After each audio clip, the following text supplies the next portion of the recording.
Welcome back to the Big Thinker universe. Today we're going to talk about one of my absolute favorite subjects, and that is brainstorming. Now, first I'm going to talk about why I like to brainstorm, then I'll talk about how I brainstorm.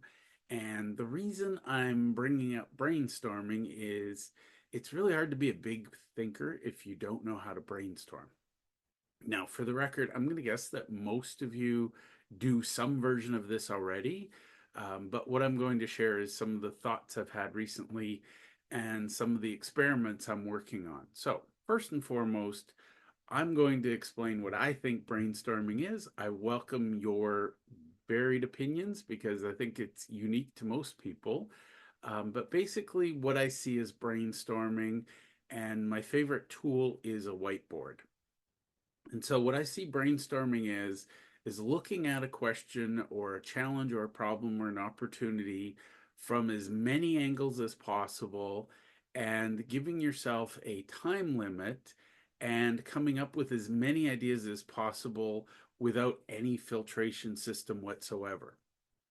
So, for example, if I'm brainstorming how do I improve cash flow in a client's business, I will throw out good ideas, bad ideas, wild ideas, crazy ideas, ideas. In a good brainstorming session, I like to have at least three or four people in the room. I can do it myself, but the more people you have, the more each one sparks the other. And it's kind of like watching little sparks of electricity. And the key to brainstorming is agree up front that there's no judgment, there's no filters, there's no such thing as good or bad ideas, there's just ideas. And I liken a good brainstorming session to watching popcorn pop. It's a little slow at first. You just see little things popping up, and then all of a sudden they start to pop, and all of a sudden you've got ideas, ideas, ideas. So, a really good brainstorming session. I usually limit it to about 20, 30 minutes. After that, you start to get into the repeats. I'd rather have three or four short sessions than one really long session. Now, if you do want to get a team together and therefore you need to have a longer session, then I would recommend you have breaks and you have parameters, and each session is broken up based on topic. So I don't find any benefit to brainstorming on one topic for hours on end. At some point, you're just rehashing the same ideas. And if you're taking hours, it probably means that you're filtering, you're editing, you're censoring. So just practice, take 20, 30 minutes, and just it should be about idea, idea, idea.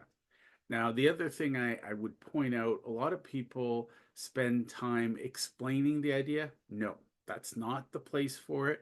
If you're explaining it, you're filtering. So you should just say, the idea should be short, one sentence, couple words if possible. But basically, you're telling the idea, not the story behind the idea or how to implement the idea. The first brainstorming session is about generating ideas.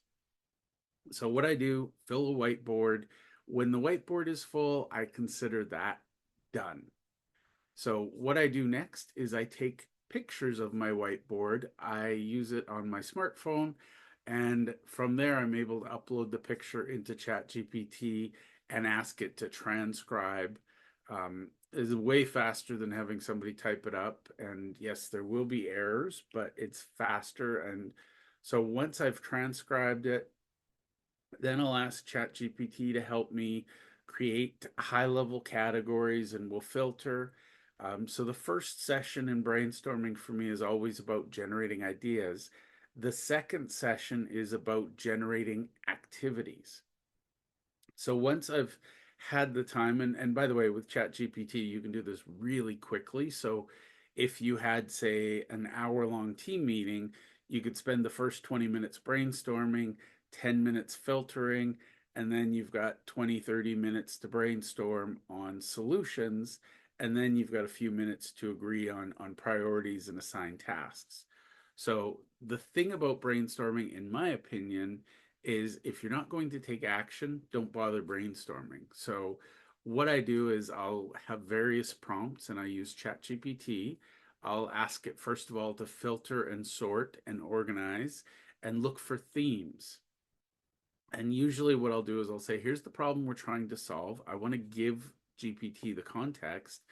And then it will create some order and it'll propose some structure. I'm an adult, I'm in charge, so I'm going to ask it questions. I'm going to ask it what questions it has of me. I'm going to ask, who should I involve in this? And basically, what you can do is turn it into a highly filtered, and you can, apply Pareto principle. And then the next step is, what are specific actions I can take to bring these ideas into reality? Now, before I plan my action, I always create my objectives, my big picture goals. I want to be clear on what the outcomes look like because my actions need to guide and move me towards my goals.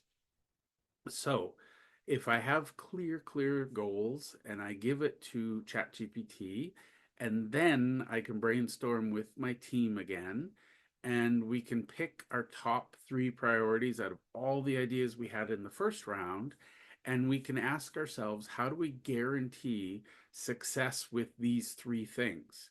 So we as the humans, we're using AI to help us, but we're effectively filtering out, we're picking our top 3 priorities. We're saying, I think these 3 things will get us to our goal faster. Obviously, you can confirm with GPT, you can set parameters. But basically, what I do is I create a process so that I go from high level idea down to action. And what's magical is if you've trained your custom GPT well, or you've trained your model well, you can ask it, who on my team is most likely to be able to succeed with this? What resources do they need? And then you can actually go from brainstorming into project management. So that's my big thing on brainstorming. If you're doing it just to do it, it's fun. Don't get me wrong. I'm literally addicted to brainstorming, but brainstorming needs to lead to something. There needs to be a purpose. So, as an example, I do this with my clients. We do usually an hour-long session. And as I said, the first 20, 30 minutes are about ideas.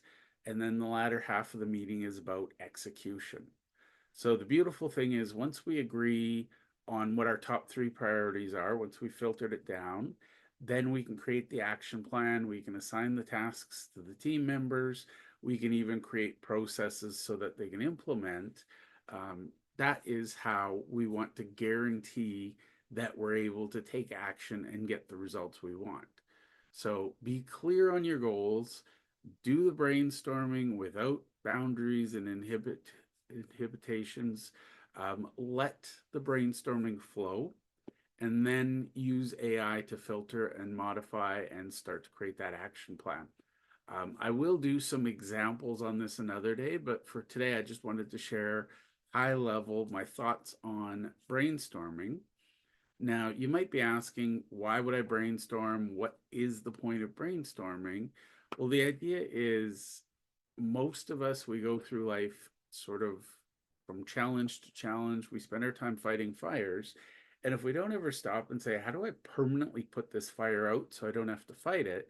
We're always wasting energy coming back and fighting that fire over and over. So the whole point of brainstorming is to solve problems in your business once and for all, or to tackle opportunities and optimize your results. So brainstorming, I believe, is a wonderful, powerful tool in business. And by the way, a lot of people think, oh, I don't have the expertise to do this. Sometimes the best results come from people who know the least. So one of the things I do, and this is just a weird little bonus tip, I ask GPT to throw in a wild card, seemingly random person. It'll be an expert category. Sometimes it's psychology, sometimes neuroscience, sometimes it's just some random discipline. And I'll say, what kind of advice, what things could we learn from this disparate field that doesn't immediately seem to apply? And what that does is it brings in some ideas, because for example, if you have a room full of people who are all in one industry, if you have a room full of doctors, they'll all brainstorm in a certain way. It'll be predictable. If you have a room full of accountants, engineers, they'll all sort of get this group think model going. But if you bring in a rookie or somebody who doesn't have any expertise in the field, they're more likely to ask, why not? They'll say, why don't you do this? And everybody, oh, we know, we've tried that, it won't work. Well, the reality is sometimes it's those unique wildcard ideas that have the biggest impact. So if you don't want to bring in random people, you can ask ChatGPT and say, I'm looking for a wild card, somebody who's not in this field that might have some very unique experience. What categories of experts might we consult to get a truly unique experience? And by the way, if you're really, really stuck, I like to channel billionaires. So I'll say, bring in a billionaire who's known for disrupting their industry. And the power of that is you get a billionaire thought process. They're going to ask way different questions than you might think to ask, which ultimately, as you ask better questions, you're going to get better answers. So that's a little bit about my thought process around brainstorming. And believe it or not, I actually have brainstorming sessions on how to improve my brainstorming sessions. So that is, to me, what it means to be a big thinker. We don't follow the status quo. We're not looking at, well, this is the way we've always done it. I grew up in the accounting industry, and we had a code we'd put in files saying same as last year. I challenge you, if you're trying to be same as last year, you're not growing, you're not innovating, and you're not looking forward and seeing both of the opportunities and the challenges ahead. So I would challenge you to brainstorm and say, how could we do this differently? Maybe you've got a process that you think is perfect. Well, how could we optimize it? How could we improve it? How could we simplify it? So I'm not saying to brainstorm just for the sake of brainstorming, but every quarter, Gino Wickman and the entrepreneurial operating system, they talk about the big rocks we have for a quarter. Why wouldn't you brainstorm and just say, how is it possible we can improve some things in the business, or how can we change this, or how could we optimize that? So I challenge you, if you're not incorporating active brainstorming, if you're having those passive meetings where everybody sits and listens while one person lectures, just mix it up a little, and once a month, maybe once a quarter, have a brainstorming session with the question in mind, how can we optimize our business? I hope that was helpful. I love feedback, so feel free to share your comments below.